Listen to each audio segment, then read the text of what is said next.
வந்து நாங்கள் எங்களை வெற்றி வாய்ப்பு பகுதியில் எங்களுக்கு வந்து நேரங்கள் காணாது. மற்றது வந்து ஒரு எங்களுக்கு ஃபஸ்ட்டு 1,00,000 ஆட்கள் அதிகமாக கொண்ட உறுப்பினர்கள். அப்போ நாங்கள் வேகமாக எங்களுக்கு எது சாதகமோ அதை கைப்பற்றுவோம், மாற்றமில்லை.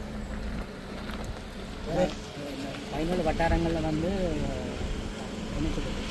ஆட்சி அமைக்கிறதுக்கு வந்து எல்லாருக்கும் சப்போர்ட்டும் தேவை என்று பரவலாக பேசப்படுகிறது. இல்லை, எங்களுக்கு வந்து அதான் சரி. எங்களுக்கு நாங்கள் தேவைப்பட்ட முக்கியமான இடத்துல நாங்கள் போட்டிட்டு அதில் நாங்கள் ஒரு 4 இடத்தை எடுத்தாலும் நாங்கள் வந்து அதில் வந்து திங்காக தான் இருக்கோம்.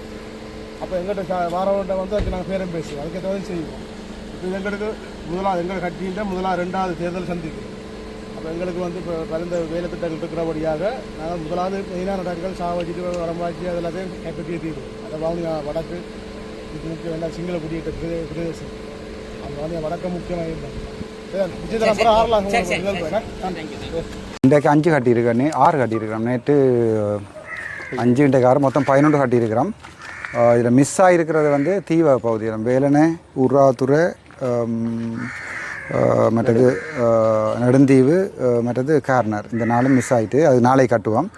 அதோடு வலிகாமத்தில் தெற்கும் மேற்கும் இன்னும் போடல.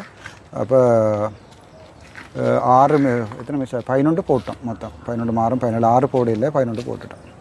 இப்போ கட்டுப்பணம் நேற்று சொல்லியிருந்தீங்க காணாத இருக்கேண்டு. இப்போ கட்டுப்பணம் எல்லாம் கிடச்சிதா?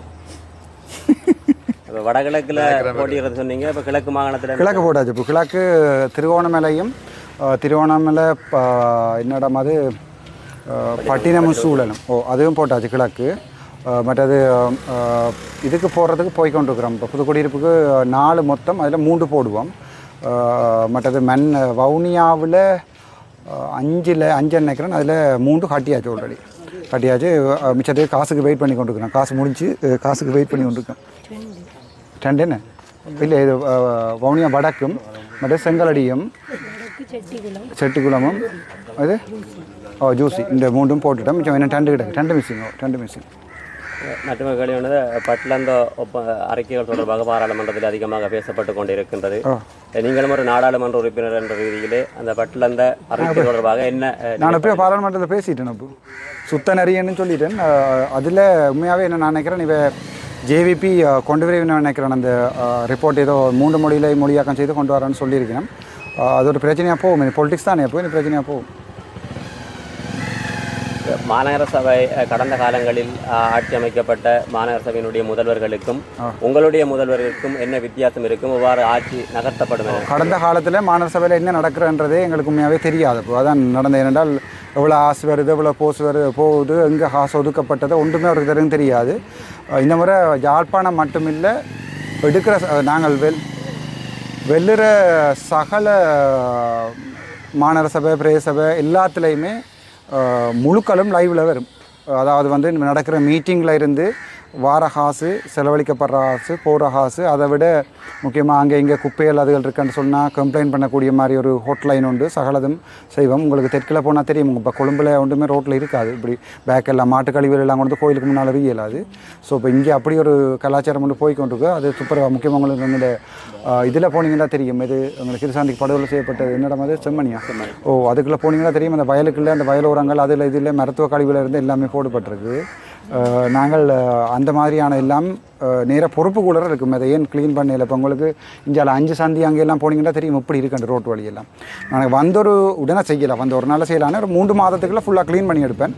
அப்புறம் என்னோட இருக்கிற ஆக்கள் எல்லாருக்குமே இந்த 5S சிஸ்டம்ஸில் இருந்து கைசன் கைசார் எல்லாமே படிப்பிப்பேன். அதாவது வந்து இந்த குவாலிட்டி மேனேஜ்மெண்ட்ன்றது வந்து துப்புரவாக இல்லை எங்கள்கிட்ட. அது யாருக்குமே தெரியாது என்னென்று. அதில் ஹாஸ்பிட்டலில் நாங்கள் அது மெயின்டைன் பண்ணோம். உங்களுக்கு தெரியும், அந்த கலர் பேக் வச்சு இங்கே பொலித்தீன் இங்கே இதில் வந்து உக்கக்கூடிய அப்படி போடுறது, அப்படி முழு சிஸ்டம் செய்வோம்னு நினைக்கிறேன். ஒரு மக்களோட ஒத்துழைப்பு இருந்தால் செய்வோம். அதோட முக்கியமாக இந்த வடிகாலமைப்பு பிரச்சனை எல்லாம் இருக்குது. ஸோ இப்போ யாழ்ப்பாணத்தில் பெய்கிற தண்ணி ஓடுறதுக்கு இடம் இல்லை. நல்லூரில் தான் இப்போ ஆள் பதிவண்டபடியாக நல்லூரில் போய் தான் நிற்குது. நல்லூரில் இருந்து முழு தண்ணியும் வந்து அங்கே கோப்பை பக்கம் போய் குளங்களுக்குள்ள போகிற மாதிரி செய்வோம். தண்ணி இங்கே ஓடி தேவையான.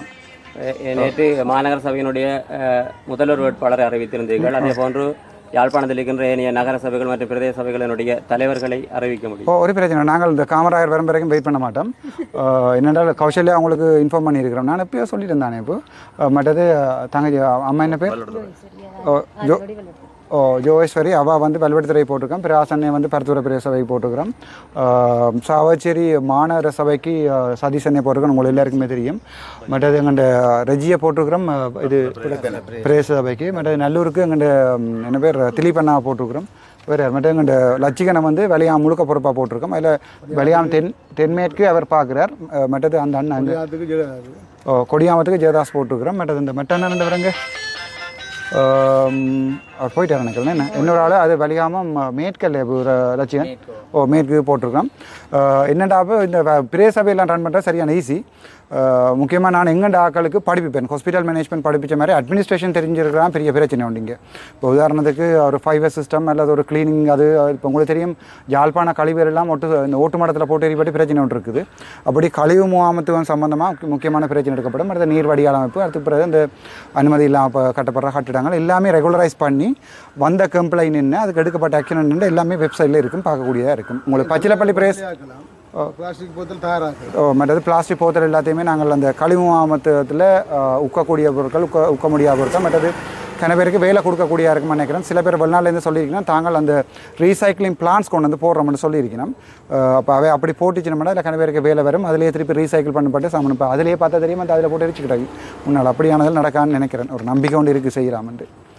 வேட்புமனு தாக்கல் செய்யப்படுங்க இன்றைக்கு 18 இல்லை 19 நாளைக்கு தாக்கல் செஞ்சிருவேன். இப்போ காசு கட்டின காசெல்லாம் வேட்புமனு தாக்கல் செஞ்சிருவேன். மற்றது இப்போ யாழ்ப்பாணத்தில் 6 மிஸ்ஸிங், முல்லைத்தீவில் 2 மிஸ்ஸிங், 2 உண்டு முல்லைத்தீவில் உண்டு. வவுனியாவில் இந்த தெற்கு சிங்கள பிரதேச போடையில் மற்ற வவுனியாவில் 1 மிஸ்ஸிங். மற்றது மன்னார் இன்னும் ஃபுல்லாக கம்ப்ளீட் ஆகலை. மன்னார் தான் பிரச்சனையாக இருக்குது. மற்ற இடமெல்லாம் சரி சரியா. Okay okay thank you.